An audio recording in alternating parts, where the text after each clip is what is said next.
warahmatullahi wabarakatuh. Waalaikumsalam warahmatullahi wabarakatuh. Kembali kita Nasional Ramadan, kurang lebih 1 minggu lagi kita akan menyambut Lebaran ya. Iya. Nggak berasa kayak masih 2 minggu lagi, ternyata udah tinggal seminggu lagi ya. Cepet banget. Dan masih bersama Habib Jafar. Assalamualaikum. Waalaikumsalam. Ini Habib. baru berdiri ya? Enggak, karena Nah, kita lagi opening aja. Oh iya. Apa-apa. Nggak biasanya soalnya klinik Ramadan di segmen pertama. Iya. Karena ditunggu-tunggu Habib segmen ini. Iya. Ternyata responnya sangat luar biasa Iya. sekali, termasuk orang-orang, teman-teman saya, rekan-rekan saudara saya semua ada. Oh, Habib. Satu napas. Saya isi buku tamunya di mana? Bukan. Aser. Ini kursi saya mana ya? Bercanda. Beb. Diberi kenikmatan setiap harinya dalam berbuka. Amin. Sedikit lagi menuju hari kemenangan. Lancar-lancar semuanya buat yang udah mau mulai mudik. Hati-hati persiapkan semua barang-barang kalian. Semoga selamat sampai tujuan dan bercengkrama dengan keluarga di kampung kalian. Malam ini juga kita rekan bintang tamu yang lagunya pernah menggamparkan apa? Ya, menggamparkan jagat raya YouTube ya. Ini renyah, magnetnya. Ini magnetnya para kaum hawa nih kan Betul. jadi Syakir Daulay. Yeay. Silakan. Syakir, Assalamualaikum. Waalaikumsalam. Syakir. Apa kabar? Ini baru bener. Keren. Aku boleh tahu nggak, itu tuh maksudnya gimana sih? Hah? Sebagai penghormatan. Oh, tapi gitu. Iya, Biar saling menghormati cinta aja. gitu. Tadi lupa ya, kalau sekarang kita masuk ke klinik Ramadan.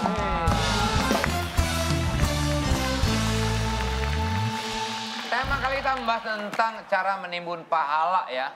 Yang mungkin jadi pertanyaan dari Tonight Lovers banyak saya. Tapi kalau dari saya, apakah memang pahala itu kita berlomba-lomba mencari pahala, sedangkan Ya iyalah. kita kan ibadah itu memang untuk dekat dengan Allah Subhanahu Wa Taala, bukan perhitungan gue pengen dapat pahala makanya gue dekat sama Allah. Itu gimana? Iya. Ketika Sayyidah Aisyah melihat Nabi ini ibadah terus, bukan cuma yang wajib tapi yang sunnah. Ya. Kata Sayyidah Aisyah, Nabi, kamu ini kan sudah dijamin masuk surga. Kenapa masih ibadahnya kenceng banget? Kemudian kata Nabi, aku ingin menjadi abdan syakur, hamba yang bersyukur. Jadi idealnya memang ibadah itu lillahi ta'ala, hanya untuk Allah. Ya. Tapi kemudian, makanya kata Robi Adawiyah, seorang perempuan yang dekat dengan Allah, kekasih Allah. Kata beliau, kalau ibadah itu karena ingin sorga, itu ibadahnya pedagang. Kalau karena takut neraka, itu ibadahnya budak. Kalau ibadahnya seorang hamba, dia hanya untuk Allah. Karena triknya emang gitu. Kalau kita ibadah untuk Allah, maka yang punya sorga itu Allah. Pasti kita dikasih tempat terbaik. Misalnya ibadahnya karena mencintai Rasulullah, ingin kumpul sama Rasulullah, udah pasti di sorga. Tapi kalau ibadahnya ngejar sorga, belum tentu kumpul Rasulullah. Karena kan Ya. sorga banyak tingkatannya. Nah, tapi apakah boleh kita ibadah untuk hal-hal yang sifatnya sorga atau takut neraka? Boleh, karena itu Allah yang mengatur itu. Kata Allah, beribadahlah agar kamu masuk sorga dan terjauh dari neraka.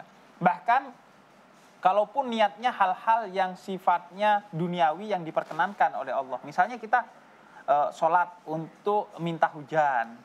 Nah, kemudian kita sedekah untuk menolak bala. Itu diperkenankan, asalkan memang sesuatu itu memang diperkenankan dalam Islam. Kecuali kita sholat gitu, untuk kemudian agar judi kita makin lancar nih. Nah, itu yang masalah tuh. Kalau hal-hal yang duniawinya itu sangat gak diperkenankan gitu, hal-hal yang haram. Tapi kalau perhitungannya gimana? Kalau misalnya kita nemu uang di jalan, terus mau duit nih gitu. Duit berapa tuh ya? Cepet nih kayaknya. Punya siapa ya? Ya langsung aja lo ambil aja. Iya. Gak usah dihitung-hitung dulu. Bertole-tole lu. Tole dong, kata tole. Nemu uang 100.000, karena nggak tahu ini punya siapa, kita masukin ke kotak amal. Nah, itu pahalanya buat kita semua atau dibagi dua sama yang sebenarnya yang punya duit? Oke, gue hitung dulu ya. Nggak usah dihitung. Gak usah, Ini kok jadi pada ngaco semua? Kan katanya perhitungan. Iya. Nah, sebenarnya itu ada seorang sahabat namanya Zaid bin Khalid meriwayatkan dari Imam Bukhari dan Imam Muslim, kalau nemu duit di tengah jalan, maka itu bukan hak kita. Itu hak masih pemilik duit. Maka kata Nabi, umumkan dulu. umumkan di tempat ditemukannya duit. Kalau zaman dulu, kalau sekarang kan pengumuman lebih mudah, ada medsos. Nah, diumumkan tuh.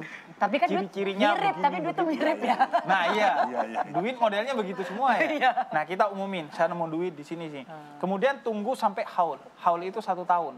Sampai 1 tahun kalau nggak ada yang ngaku, maka itu menjadi hak kita. Tapi Beb, andai kata duit cuma 2.000, apa perlu serepot itu? Nah itu. Ini pertanyaan yang keren banget dari Desa. Serius loh. Kerennya kayak kesel. Bib pernah nih, Bib. Lewat terus habis itu nemu uang kayak 5.000, 10.000 gitu. Benar. Itu pertanyaan yang keren banget karena muncul dari pikiran yang jernih dan hati yang tulus. Kadesa banget. Iya, karena ulama ditanyain tuh. Iya. Ini akan panjang nih, jadi itu akan panjang. Selama ada di Gimana sini Beb kalau harus kayak akan gitu Beb? panjang. Misalnya duitnya nggak terlalu besar lah, Nggak oke. terlalu. Tapi ya kalau dibiarin di jalan juga kayaknya kan duit kok dibuang-buang. Diinjek-injek. Sia-sia gitu. Nah itu Ya, gimana? kalau kita nemunya sedikit, ulima bir ridho. Diketahui atas dasar ridho kita bisa ambil tuh. Kalau kita segen mau ngambil kita sedekahi. Ya. Jadi kalau nemu duit intinya dia minimal sunnah dalam madhab syafi'i, maksimal wajib untuk diselamatkan. Agar gak bikin kekacauan, agar yang kehilangan nanti bisa menemukan kembali karena dipegang kita yang amanat. Nah, ketika sudah menjadi milik kita, mau disedekahin kek, mau dibuat makan kek, mau dibuat apapun boleh karena itu sudah menjadi hak milik kita. Kecuali nih ya, yang ditemukan itu kalau barang. Kalau yang ditemukan hewan ternak, misalnya kan ada tuh di kampung. Gua pernah nemu kambing. Nyasar. Serius, tiba-tiba ada kambing di tengah jalan gitu. Nah, kalau itu kata Potong. Nabi, apa? Potong langsung. Oh, enggak. Nah, Tunggu kalau itu setahun. enggak, kalau itu maka harus diamankan di tempat yang aman, diikat, udah tinggalin. Karena kata Nabi dia bisa makan sendiri, bisa minum sendiri, dan akan pasti dicari sama si pemiliknya. Kalau itu dalam bentuk benda hewan. Bukannya kalau sudah masuk ke pekarangan kita itu sudah menjadi milik kita. Enggak juga dong. Enggak ya?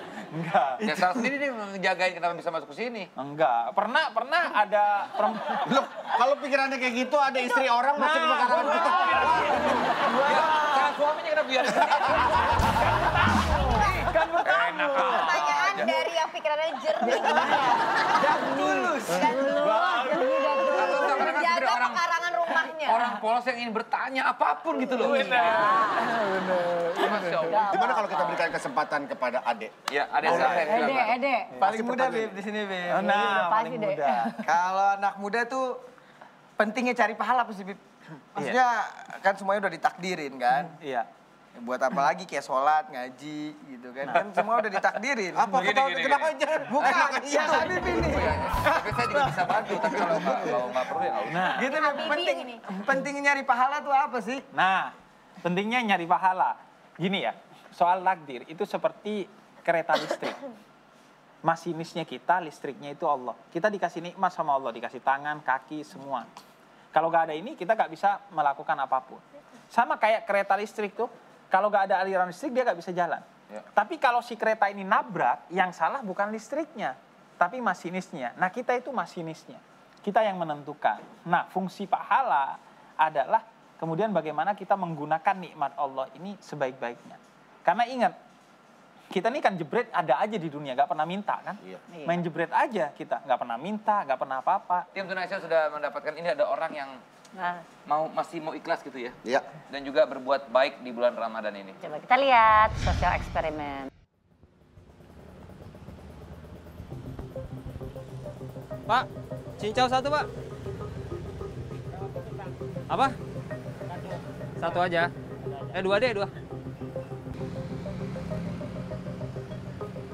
Halo? Mau jalan jam berapa? Jam 4:30. Lu jalan bareng siapa? Ya. Kalau enggak, lu jalan samperin dia aja. Pak, ini tadi satunya berapa ya, Pak? 10. Oh, 10. Tadi kasih uang berapa ya? Hah? 50 belum.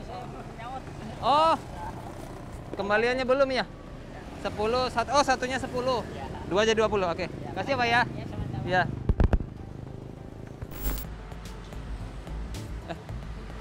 Sop buahnya berapa satu mas? Berapa? 13.000. Minta 2 ya mas. Kalau enggak lo jalan sekarang, bisa atau enggaknya terserah. Lo mau bawa mobil atau bawa motor bebas.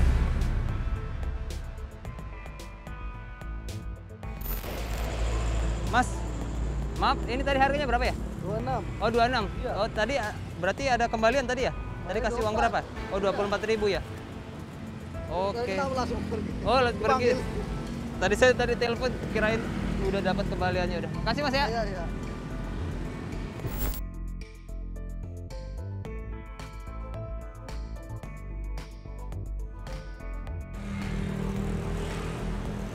Kolaknya berapa bu?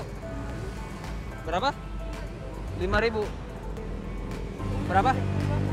20. Halo. Nah. Bu. Iya. Sebentar lagi jalan ke sana. Tergantung berapa banyaknya ya. Iya. Berapa banyak?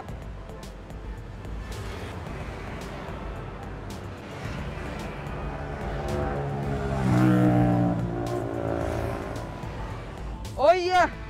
Maaf, kelupaan. Iya.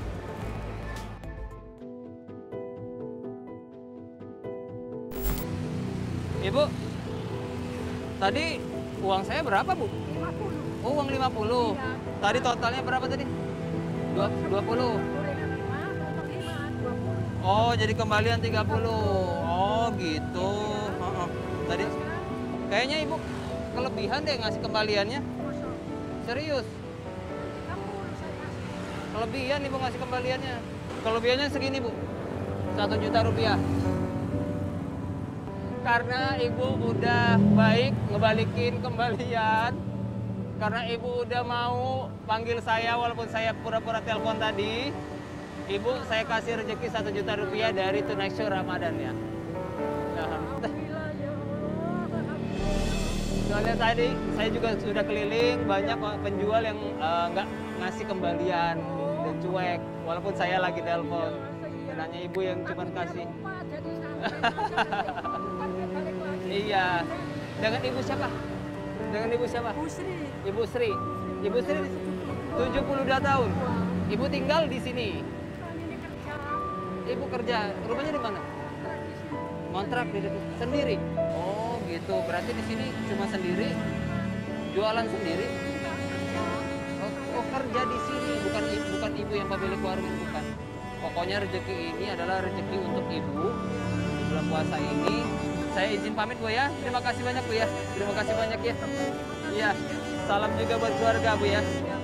Salam juga buat keluarga. Alhamdulillah. Terima kasih Bu.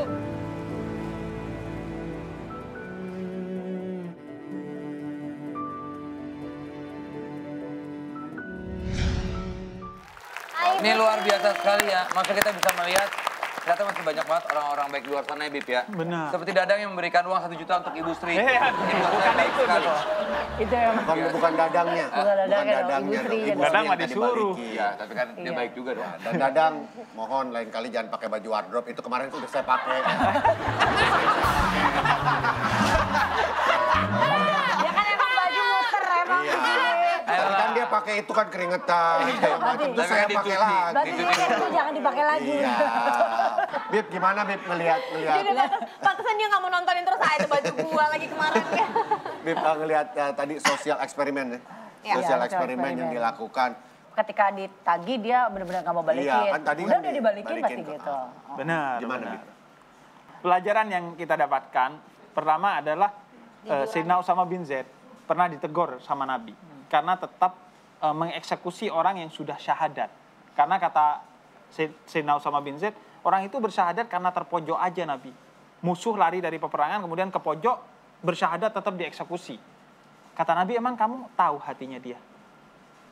Emang kamu pernah bedah hatinya? Kita nggak tahu isi hati orang lain. Karena itu jangan pernah ngejudge orang lain bahwa oh itu berarti mau nyuri, oh ini. Enggak, kita nggak diajarin begitu oleh Nabi Muhammad. Kemudian yang selanjutnya juga buat ibu itu ya. Ibu itu dari namanya aja sebenarnya udah bagus tuh. Sri. Sri. Suka rezeki. Wow. Dia bukan suka duit. Karena umat Islam diajarkan untuk mencari rezeki, bukan duit. Buat Ibu Sri. Buat Ibu Sri. Ibu Sri mantap. Terbaik Ibu Sri. Nanti kita masih akan ngobrol-ngobrol dan juga seseruan bareng Syakir. Syakir. Dan Habib, terima kasih Bib, banyak. terima kasih. Bib Ya, Maria. thank you Bib, thank you Bib. Enak juga ya diawali dengan begini ngobrol gini ya. Segmen satu Jadi ya. gitu udah cerah duluan gitu loh. Perasaan pas Mbok lihat trend segmen 2 tuh udah lepas. Iyalah, karena kan udah diambil ya. Jangan mana-mana, tetap itu Rancio Ramadan.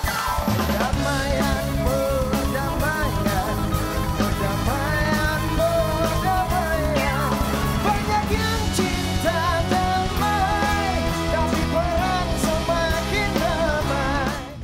Berarti kan kalau tadi kita Hati beta. Hei! Syakir. Hati beta dan Apa? Hati beta ingin kenal dia.